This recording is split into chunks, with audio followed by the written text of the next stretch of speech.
Have telling me not to eat the dirt. No, but the real problem was I forgot to put earplugs in. Oh. And they had ground it to like almost a fine powder. I mean, there were chunks and stuff, but the really, really fine stuff, if you ever just crush an Oreo in your hand, like, it can get pretty small, like the little granular stuff. So I was literally just digging, like, Oreo out of my ear for a week. And eating it.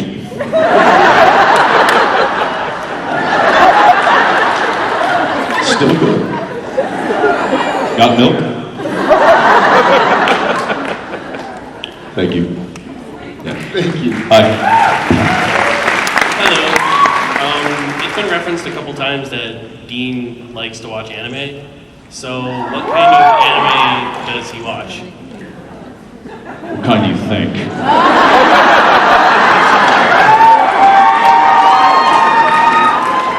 Just the regular kind, guys. I don't know what are you talking about. I'll say this. You know what's funny is that this week we are filming a scene where we find out what kind of anime he watches.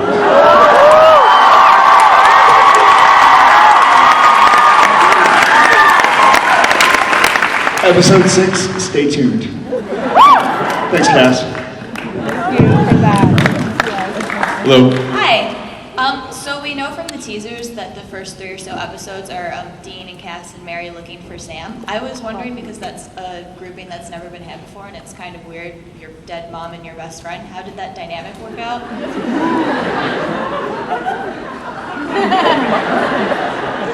I thought you said Cass was in there.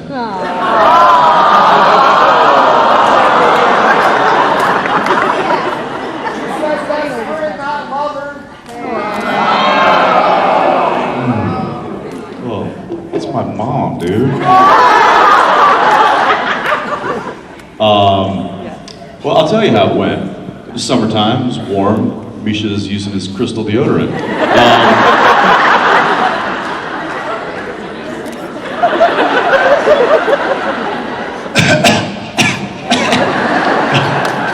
Get this man some water!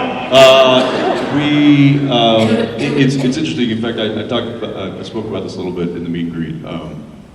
The dynamic now that mom is back it's really kind of odd and a bit awkward because there is no real relationship with mom. There's an idea of what mom is and what she was, but Sam was a baby, Dean was not much older than a toddler, so their relationship never really panned out, and so to now have mom back in the fray, it's simply just like having a stranger in the house.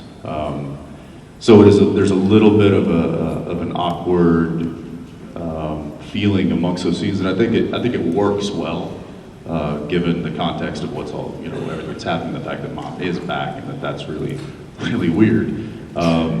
And there's also kind of an interesting relationship, I feel, from Cass's standpoint, because he feels like, oh, this is something that the boys would really like to have, is the mother back, and so he almost views it as like, well, now you can help them and you can be their friend and I can go do other things, which is interesting.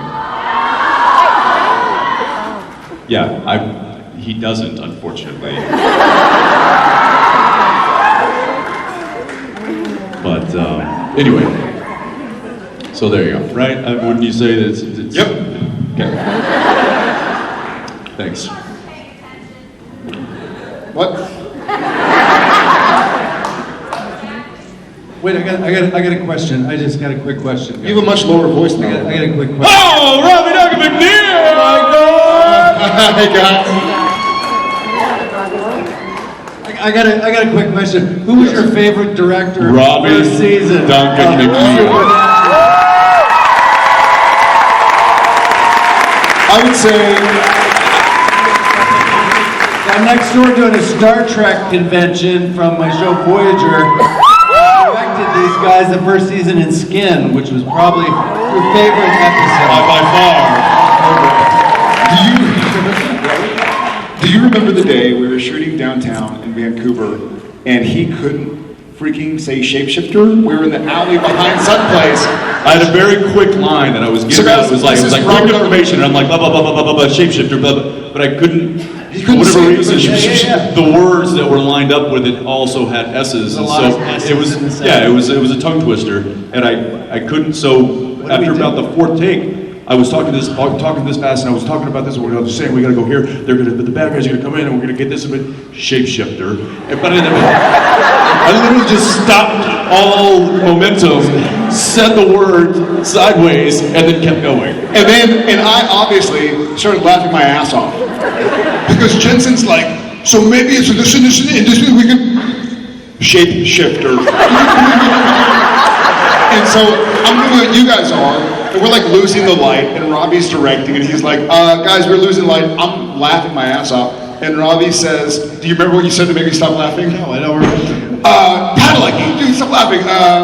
Dead puppies. And I was like,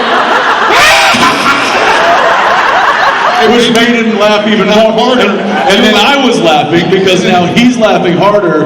And then I just leave Robbie at some point. It's just like, I don't know what to do. These idiots. This show will never last. and we have been begging for him to come back for 11 years, I guess. I guess it's been 11 years since we had him.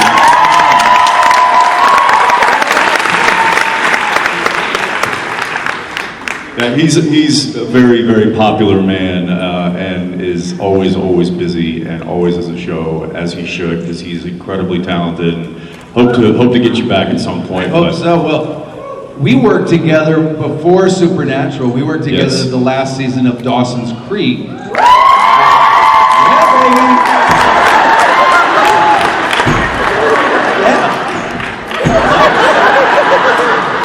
I don't do that anymore because I'll blow an ankle. Yeah, that was a great last season, though. That was. Yeah. I came my in. favorite. I know, it was your favorite. Ollie Hudson and I basically came in as window dressing for what was the final season, not knowing, like, I remember he and I are always like, what the hell are we doing here? Like, we're absolutely worthless storylines at this point. No, but we had a great time, and I made some. I love that last season. It was good. It was great, and you were awesome, and you and Michelle, the stuff you guys had to do. And She was fantastic. Yeah, I love working with her. Yeah. So that was, I gotta say, honestly, when I came in on Supernatural in one of the early episodes, just knowing that you were there made me more comfortable. It did. It made, and then just having saw the him. crush that I had on you, the crush that I had on Jared made me awkward. There's a lot of tension on set. Yeah, there was a lot of tension. I can't believe you guys are still doing this show. I mean, it's unprecedented what these guys have done. We have them to thank. Yeah, exactly. It's you guys that keep it all going. It's you guys that do it. It's unbelievable. And I gotta say, I'm gonna bring a little Star Trek to this room. I mean, I just did a panel over there with fans, and I honestly said, like, the fans in Star Trek are what keeps the show, that franchise, going in the way that's special, like nothing else I'd experienced. And you guys are the same thing for the show. It's unbelievable. Like, these shows, Star Trek, Supernatural. I did a show called Chuck. I don't know if you guys know that. Like these shows and what you guys do keep these shows alive, and it's unbelievable and amazing that I'm here in Chicago with Star Trek friends and across the street are Supernatural friends, and I just love it. I love all the love you guys have. Thank you. Ladies and gentlemen, Robert W. McNeil. So cool. So cool. All right, brother.